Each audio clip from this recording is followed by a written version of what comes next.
for fire. It doesn't have the word Agni, but it has the god Agni. Greek also has Pur for fire and Germanic Fur for fire.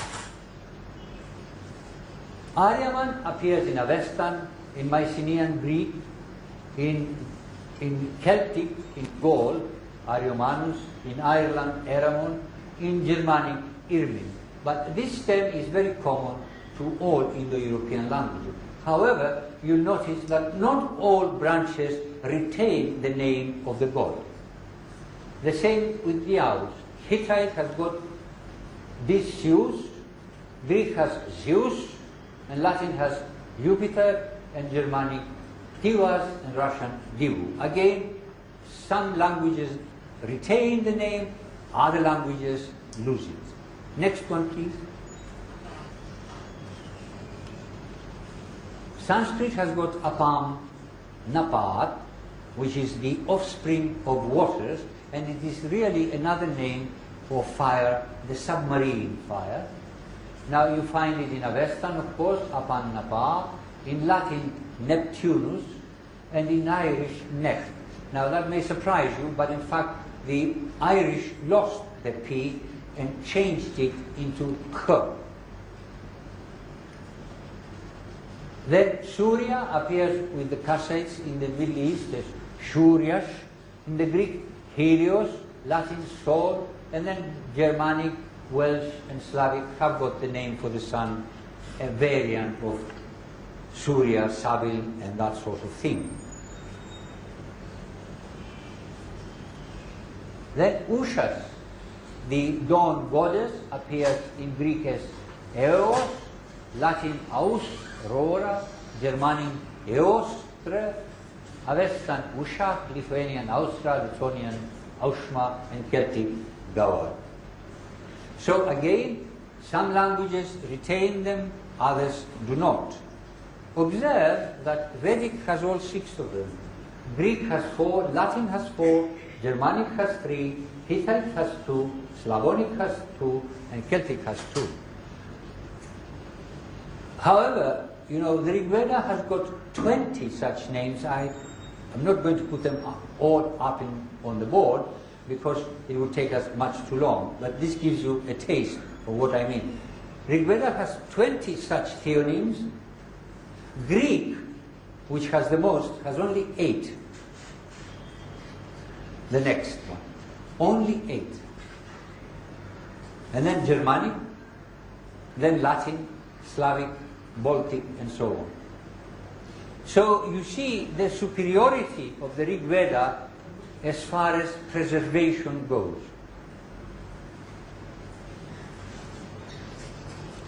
Next one, please. Now we are going to go into poetics now. This is these are 2 lines from Homer, Iliad and Odyssey, which show you, in fact, that it has got a regular meter. It's called the heroic hexameter. If you count them, you'll find that it's got 6 padas. The first one, 6 padas, the second one, and the same long, long, long, short, short, and it's exactly the same in the other line. Do you want me to pronounce it? Handasgar phile esken do doi epi oikia naion. And it does mean exactly what the translation says. Hosmin zeinon eonta katektanen. There should be an accent here, I'm sorry. Hoi eni oikoi. Well, that's the point about this is that it has a regular meter. Okay, remember this. Let's move to the next one, please. Now, here we go to Germanic poetry. In fact, it's Old English, very Old English, before 1000 CE, round about 700. And it's a seafarer, it's a very beautiful poem, and it says, ne bis him to herpan hige, ne to hringe thege, ne to wife win, ne to worul de hich.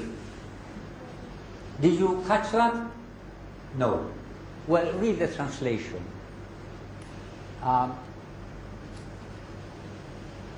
What's important here is the alliteration. H, him, herpan, hige, hrim, thege. And you find another H at the end, hich. In the second line, you've got W. Wife, win, worulde. It's got alliteration, but it hasn't got any meter. It hasn't got any meter, it hasn't got any rhythm. So in Greek, you've got meter, very regular, but no alliteration, no assonance. Here you have alliteration and assonance, but no meters.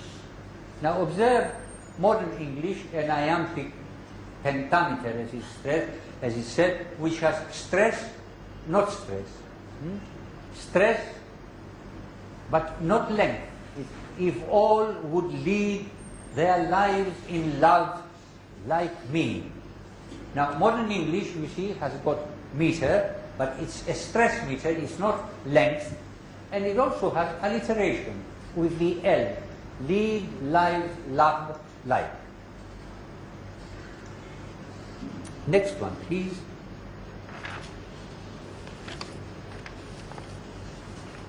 And here we come to Sanskrit. I'm sorry, this should have been dundu bhe. It's the drum, dundu bha. My secretary made a mistake there. She's made several. Indrena, na should have a dot underneath, and there should be an accent also. Well, now observe Sanskrit, Vedic, thousands of years before modern English, before Old English, before Germanic, before Old Greek, has got all things. This is the Trishtub structure with 11 syllables, some long, some short, but it also has magnificent alliteration. Sadundu phe, sajur indrena devai, durad daviyo apasedha shatru. The repeats. Do you follow? So it has got both aspects. It's not only that, but it also has assonance. U, u, u. And again at the end, u, u. Now if you listen carefully, you'll hear these sounds rolling along. And it's like hearing the beating of the drum.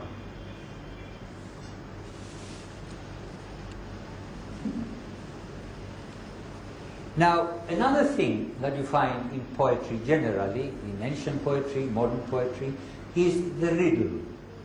You are aware of the fact? Yes. Much modern poetry is riddle, full of riddles. I don't know if you've noticed it. In fact, very often you can't really find an answer to these riddles. And it's quite possible that the poet himself didn't have an answer. Can we have the next one, please? Now, there are riddles in the Rigved. Tigmam eko vibharti hasta ayudham shuchi ugro jalasha bheshaja. Now, you are all, well, most of you are Sanskrit scholars here. Now, they always give a hint as to what deity it refers to. Jalasha bheshaja is the clue. So, can you guess who the god is? Who? No. Shiva? No, Shiva is not in Rigveda. Rudra. Shiva Rudra, yes, but Shiva Rudra is later. Rudra in Rigveda. And of course, one of his qualities was that he was a medicine man. He brought therapies for diseases. The next one is much easier. Trini eka uragayo vitakrame yatra devaso madanti. Urraga, Urugaya. Who is Urugaya? Three. Please? Lord Vishnu. Lord Vishnu. The three steps of Vishnu. So, this aspect also is in Rigved.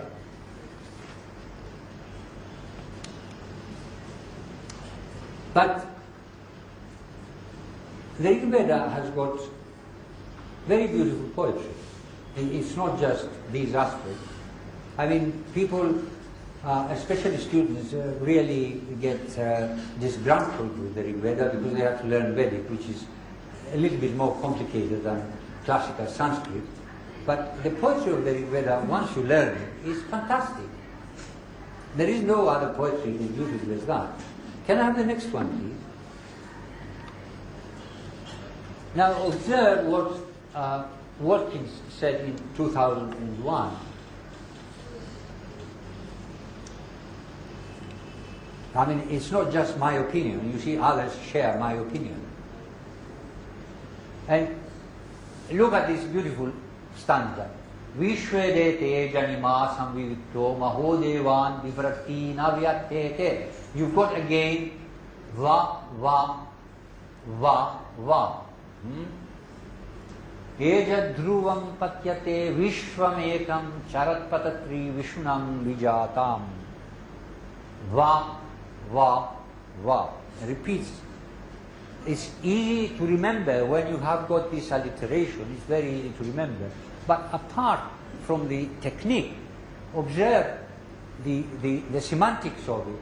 Because really, ekam is neuter, and everything here is neuter. All this is neuter. This is neuter. So, what's the subject and what's the object? But whichever way you take it, you arrive at the concept of absolute unity. The universe is unified. What in fact I suspect it is saying is the way I have translated it. But you could also say,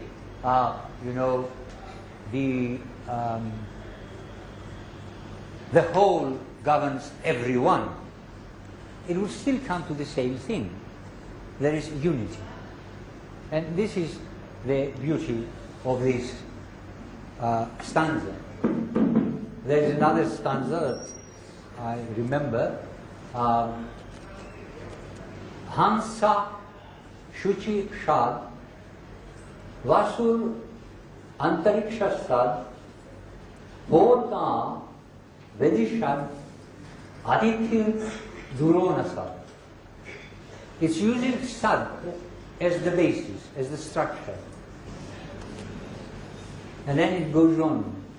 Nrishad.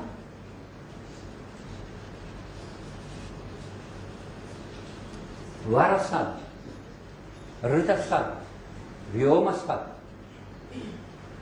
Abja. Goja. Ritaja. Adrija. Ritam. Rita, the cosmic order, the cosmic scheme, the natural course in the universe, comes from all these, all phenomena fall within this cosmic order. And as I said, the verse is structured on this repetition of Shad. Everything is seated in the cosmic order.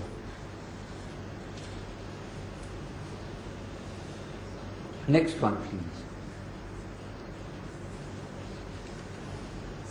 Now, before I criticize Barrow as a historian, but as a linguist, he is a very great Sanskritist, and he wrote a substantial book, the Sanskrit language, which is a textbook, remains the primary textbook to this day. And he says what he says. Now, consider Greek. You have a verb, heo, which means I pour. It's cognate with Sanskrit hu, juhoti, sacrifice, pour. Now, from heo, you have keuma, and that's all right. You still retain the ke. Then you've got kuma, which means fluid. E is disappeared and you got U. And then you got Koe. E and U have disappeared and you got O. And then you got Kos. So one wonders, I mean, you may not wonder because you don't know much about it, but I who do know much about it do wonder what the hell is going on. Now, how can E become O, U, Au, and so on? Then observe Sanskrit dr, driti, driti, dhara, dharma, dhara, dharana, and so on and so forth. Now, we know in Sanskrit there is a very regular principle governing the changes. You have the simple vowels, and then when they give you primary derivatives, you have the you may have a guna formation from dr with the primary krit suffix, you get dhara. But if you have tadhita suffix, you have vriddhi. So you have vid for knowing, Veda, and Vedika. So you have got these three gradations. Now E will not give you O.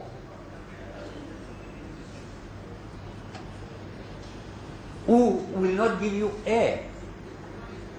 Sorry? When? No, that's correct. What I'm saying is that U will not give you E. No. And E will not give you O. U will give you O, E will give you E. This is regular. This is principle.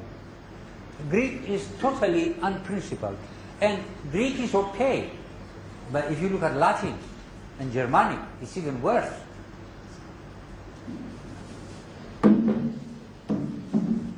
Next one, please. Now, negation and prohibition. Some in the European branches have na, ne, no. For you will not do this, you mustn't do that, and so on. Latin, Celtic, Slavic, Germanic. Others have got ma, mi, me. Tocharian, Armenian, and Greek. Now, Sanskrit and Avestan have both na and ma. Do you follow?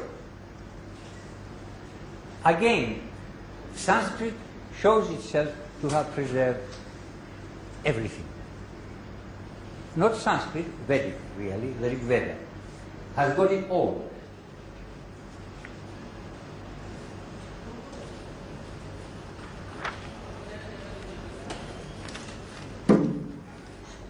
There is, next one please. And here we come to the perfect tense, chakara, chakre, babhuva, and so on. Now, some branches did not have one at all. Tocharian and Armenian have no perfect at all. But there are, in fact, three types of perfect. There is the reduplicated perfect, which is common. It's the commonest of the lot. And I give you an example from Avestan, Tatasha has fashion, which it corresponds to Sanskrit Tataksha. Then Greek Dedorka, which corresponds to Sanskrit Dadarsha. And Germanic height, I don't know what that corresponds to. It probably doesn't correspond to anything. But then there is the simple perfect, as you find in Veda, in Avestan, Vaeda, Germanic Vaid, Latin Gnovit. Gnov is the same as Sanskrit Jna. Then there is also the and Germanic Tivas and Russian Divu. Again, some languages retain the name, other languages lose it. Next one, please.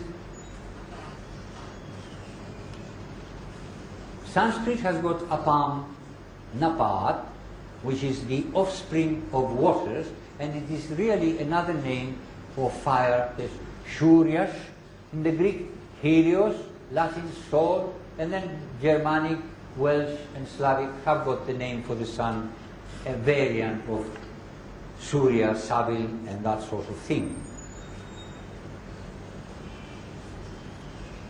Then Ushas, the dawn goddess, appears in Ariomanus, in Ireland, Eramon, in Germanic, Irmin. But this term is very common to all Indo-European languages. However, you'll notice that not all branches retain the name of the god. The same with the owls. Hittite has got Zeus, Greek has Zeus, and Latin has Jupiter for fire. It doesn't have the word Agni, but it has the god Agni. Greek also has Pur for fire, and Germanic Für for fire. Aryaman appears in Avestan, in Mycenaean Greek, in Celtic, in Gaul, the submarine fire.